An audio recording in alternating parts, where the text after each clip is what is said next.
America ప్రభుత్వం shut down లోకి వెళ్లింది. కీలకమైన స్టాపేజ్ ఫండింగ్ బిల్లును డెమోక్రాట్లు అడ్డుకోవడంతో షట్ డౌన్ మొదలైంది. సెప్టెంబర్ 30 అర్ధరాత్రికి ముందే 2 కీలక బిల్లుల్ని సెనేట్ ఆమోదించకపోవడంతో ఈ పరిస్థితి వచ్చింది. దీంతో అక్టోబర్ 1 అర్ధరాత్రి నుంచి ఫెడరల్ ప్రభుత్వానికి నిధుల సరఫరా ఆగిపోయింది.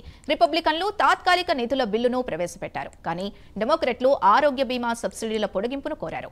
కానీ రిపబ్లికన్లు ఆరోగ్య బీమా అంశాన్ని బడ్జెట్ చర్చల నుంచి వేరుగా చర్చించాలని వాదిస్తున్నారు. దీంతో తాత్కాలిక నిధుల బిల్లు ఆమోదం పొందలేదు.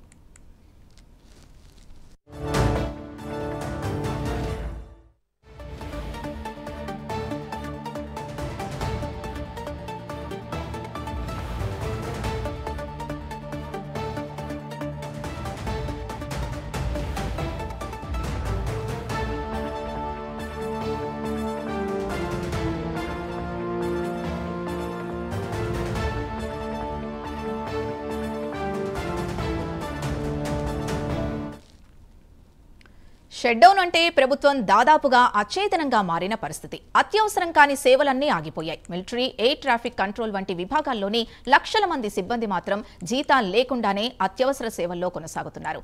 ఈ షట్ డౌన్ ప్రభావంతో ప్రజారోగ్యం, విమాన రవాణా, సామాన్య ప్రభుత్వ సేవల్లో అంతరాయం ఏర్పడుతోంది.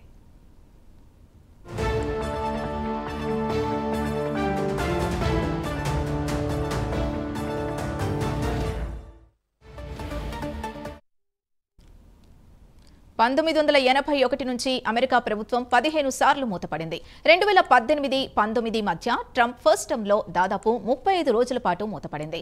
అమెరికా చరిత్రలోనే అది సుదీర్ఘమైన షట్ డౌన్. 7 ఏళ్ల తర్వాత మళ్లీ అమెరికా ప్రభుత్వం షట్ డౌన్ ని ఎదుర్కొంటోంది. భారత కాలమాన ప్రకారం బుధవారం ఉదయం 9:30 షట్ డౌన్ ప్రక్రియ ప్రారంభమైంది.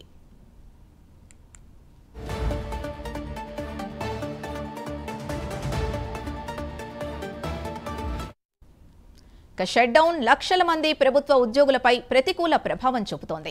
దాదాపు 7,50,000 మంది ఉద్యోగులకు జీతాలు లేని సెలవుల్లోకి వెళ్లారు. అత్యవసర విధుల్లో ఉన్న ఉద్యోగులు మాత్రం జీతం లేకుండా పనిచేస్తున్నారు. కాంగ్రెస్ షట్ డౌన్ తర్వాత ఆమోదాన్ని బట్టి వారికి తర్వాత జీతాలు చెల్లిస్తారు. అయితే సోషల్ సెక్యూరిటీ, మెడికేర్ లబ్ధిదారులపై దీని ప్రభావం ఉండదు. వీటికి వార్షిక చెల్లింపులు, బిల్లుల ఆమోదంతో పనిలేదు. Postal service, Medicare, social security payments, ATC, banks, కోర్టులు, border security, federal law enforcement ఏజెన్సీలు, మిలిటరీ వ్యవస్థలు షట్ డౌన్ సమయంలో కూడా పనిచేస్తాయి. జాతీయ పార్కులు మూసివేశారు. మ్యూజియంలు, అనేక ప్రభుత్వ కార్యాలయాలు మూతపడ్డాయి. పరిశోధనలకు సంబంధించిన గ్రాంట్ల జారీ నిలిచిపోయింది.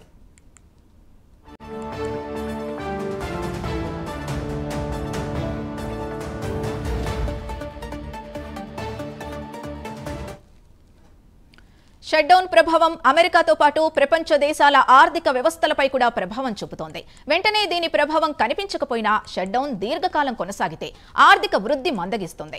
మార్కెట్ ఫ్లోకు అంతరాయం ఏర్పడుతుంది. 2018లో జరిగిన షట్ డౌన్ తో పోల్చితే ఈసారి కాస్త తీవ్రత ఎక్కువగా ఉండొచ్చని భావిస్తున్నారు. ఈ పరిస్థితిలో కూడా చట్టసభ సభ్యుల్లో రాజీ పడే సూచనలు కనిపించడం లేదు.